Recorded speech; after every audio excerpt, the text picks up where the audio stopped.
भगवान श्री कृष्ण जब बाल रूप में थे तब उन्होंने जो सबसे पहली लीला की थी उसके दर्शन हम आपको यहाँ पे कराएंगे। हम यहाँ के जो मंदिर के जो प्रमुख पुजारी जी उनके भी दर्शन कराएंगे आप लोग।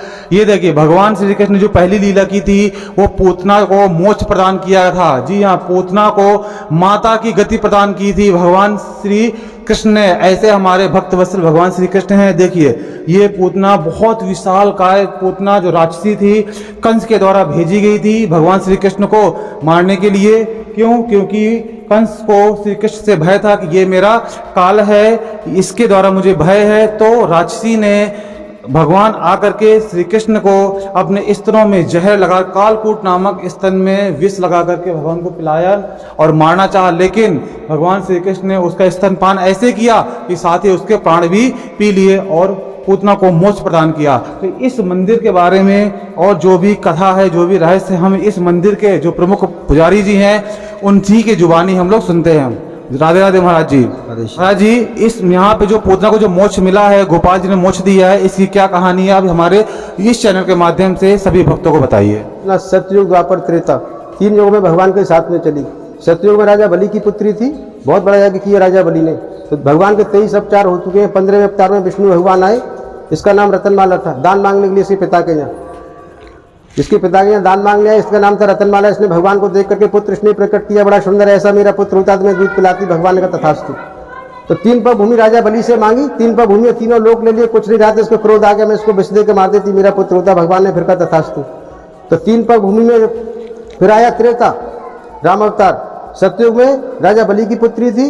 दान मांगने जब विष्णु भगवान आए थे, जब भगवान ने इसको वरदान दिया था मैं तेरा पुत्र बनकर आऊंगा द्वापर के अंदर। तो फिर त्रेता आया, राम अवतार। तो ये मंथरा बनी, कैकेयी की दासी बुद्धि को भ्रमित करके राम को वनवास कराया। भगवान राम का दर्शन किया और सतयुग में भी किया, त्रेता में भी किया। फिर द्वापर आया, भगवान का प्राकट होता है मथुरा में। वसुदेव जी अर्धरात्रि में लेकर के यहाँ आते हैं। ये नंद महमल यहाँ रख जाते हैं। योग भगवान कृष्ण को यहाँ से योग माया को ले जाते हैं। वहाँ जाकर के कंस को दिया जाता है। कंस उसको जो उसके कपड़े धोता था, उसने कहा कन्या को क्या मारूंगा। 8वां लाल काल बताया था, ये तो लड़की है, लड़का नहीं है। तो उसने कहा महाराज यही हुआ है। तो ये लड़की थी, योग माया जो थी, कंस को दिया। तो कंस ने धोबी को दे दिया, उसके कपड़े धोता था। उसने कहा सिला पे पछाड़ के मार दे उसको। जैसे उसने पछाड़ना चाहा तो हाथ में से छूट करके मस्तक पर चरण प्रहार करके आकाश में उड़ गई। कंस के लिए आकाशवाणी करी, मामा कंस तू मुझे क्या मारता, तेरे मारने वाला गोकुल में पालना में झूल रहा है। जब उसको ज्ञात हुआ, आकाशवाणी हुई, कंस को ज्ञात हुआ है, तो उसने कहा उसको कौन मार करके आएगा, जो मेरी बैरी को दुश्मन को मार के आएगा मैं उसको आधा राज्य दूंगा। तो इसने कहा था मैं उसको मार के आऊंगी। तो कंस कहने लगा कि तू कैसे उसको मार के आएगी, तेरा काला कलूट स्वरूप है। तो इसने कहा तो मैं उसको मार के आऊंगी। इसने माया से रूप को रचा अपने, जो रावण के अंदर विद्या थी वो इसके अंदर थी। इसने माया को रूप को रच लिया अपने को। पृथ्वी पर सृष्टि में इसके मुकाबले कोई सुंदर स्त्री नहीं थी। इसने बहुत बड़ा गोपी स्वरूप धारण किया। इधर नंद बाबा 80 साल के हो गए थे, तो 6 दिन के भगवान हुए, छठी पूजन हुआ, बहुत बड़ा नंद उत्सव बनाया नंद जी ने।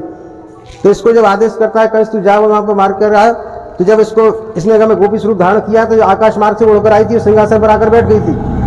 जब सिंहासन पर आकर बैठ गई, नंद बाबा जो थे बहुत बड़े रईस थे, पैसे वाले। 10-10 हजार गाय एक ब्राह्मण को दान करी उन्होंने। जब 10-10 हजार गाय दान करी, यादवों की सरकार थे नंद बाबा, 9 भाई थे, तो बहुत बड़े नंद बाबा पैसे वाले थे। तो सब ब्राह्मणों को संतुष्ट किया उन्होंने। तो ये आकर सिंहासन पर बैठ गई। टीवी में कुछ और दिखाते हैं जो ऐसा लिखा हुआ भागवत के अंदर नहीं है, वो चित्रकारी और तरीके से दिखाते हैं। लेकिन जो भागवत में लिखा हुआ है, ये आकाश मार्ग से उड़कर आई थी, सिंहासन पर आकर बैठ गई थी। जब इसने सब जो कोई अलग चीज जब दिखेगी आपको किसी महफिल में, किसी फंक्शन में, तो आप हर कोई पूछेगा कौन हो। सबसे हटकर थी ना, सृष्टि में कोई स्त्री सुंदर नहीं थी, माया से रूप को बनाया। तो सबने पूछा कहाँ से आई, उसने बताया, अंदर की बात को छुपा लिया। स्त्री चरित्र पुरुष स्वभागे जानवर देव को तो मनुष्य। स्त्री चांडाल चौकड़ी फैलाती है, जानवर देवा देवता नहीं जान सके, को तो मनुष्य कोई चीज नहीं समझ नहीं सकता उसको। इसने कहा जैसे कही मैं लाला को जहर पिलाऊंगी, दूध पिलाऊंगी, दे दीजिए, कौन दे देगा, कोई नहीं देगा। अंदर की बात को छुपा लिया इसने कि मैं लाला का दर्शन करना चाहती हूँ। तो माताओं की ऐसे भावना होता है, लोग लाला मुझे दिए तो एक दूसरे दे देती है उनको खिलाने के लिए। तो ऐसे इसने पूतना ने ले लिया उसको, भगवान कृष्ण को। तो भगवान 6 दिन के थे, छोटा सा बच्चा होता है, 6 दिन का ना बैठ सकता है, ना उठ सकता है, ना बोल सकता है, लेकिन भगवान दूध का सब हो गया बिल्कुल। तो भगवान अंतर्यामी थे। तो भगवान सोचने लगे कि मौसी जी हमको विषपान कराने आई, हम तो माखन मिश्री खाने आए थे। तो भगवान शंकर को इशारा किया कि आपको विष पीने का बड़ा अभ्यास है, जब आप समुद्र मंथन हुआ था विष को आप हलाल पी गए थे, तो आप विष का पान करें, मैं दुग्ध का पान करूंगा। जैसे उसको मौका मिला तो आंचल निकाल के भगवान कृष्ण के मुखाग्नि में प्रवेश कराया। भगवान ने दूध को दबा लिया, दूध की राशि प्राणों का आकर्षण किया, खींचना शुरू किया।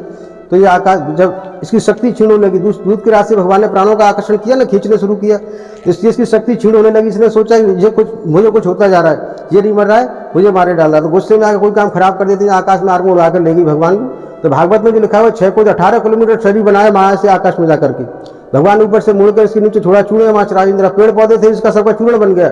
इसकी खंड करके 108 चिता जलाई, नंद बाबा ने संस्कार किया। जैसे मुर्दा जलता है ना, बदबू आती है धुएं में से, इसमें चंदन की महक निकली। नारद जी को संशय पैदा हुआ इसमें चंदन की महक क्यों निकल रही, तो भगवान कहने लगे मातृति प्राप्त करम भजामी बिना हरना माता सब नास्ती शरीर पूछनो।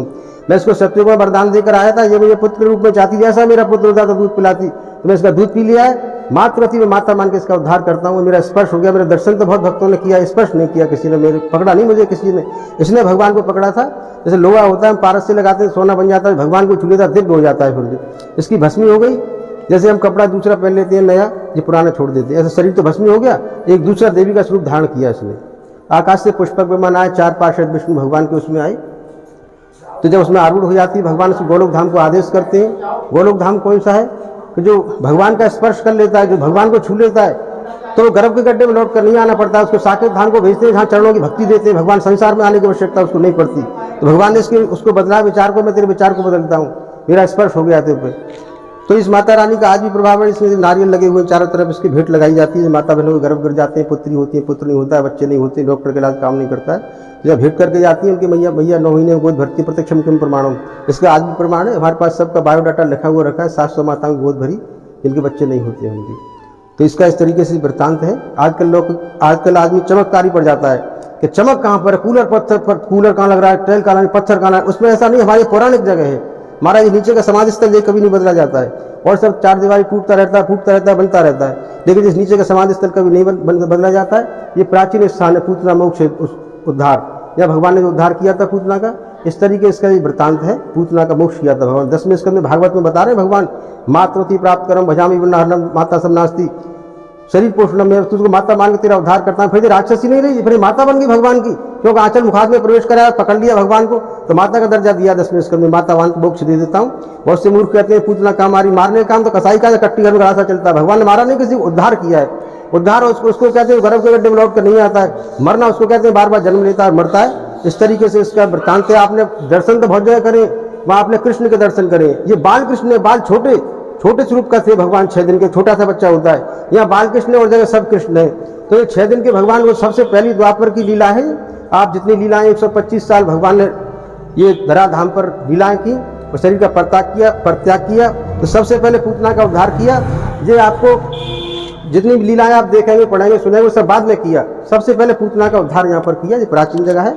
इस तरीके से इसकी महिमा है। बोले बाल कृष्ण भगवान की। यहाँ के पुजारी जी ने कितनी अच्छी विस्तार से कथा बताई कि पोतना का मोक्ष भगवान श्री कृष्ण ने कैसे दिया। और यहाँ पे ये भी मानता है कि ये जो समाधि है, इसकी पूरी परिक्रमा करने पे जिन माताओं के पुत्र की प्राप्ति नहीं होती है या पुत्र नहीं होते हैं, वो ऐसा करने से उन्हीं की मनोकामना पूर्ण होती है, या फिर उनके बच्चे ही नहीं होते हैं, किसी भी तरह की कोई भी समस्या हो, यहाँ पे उसका निदान होता है।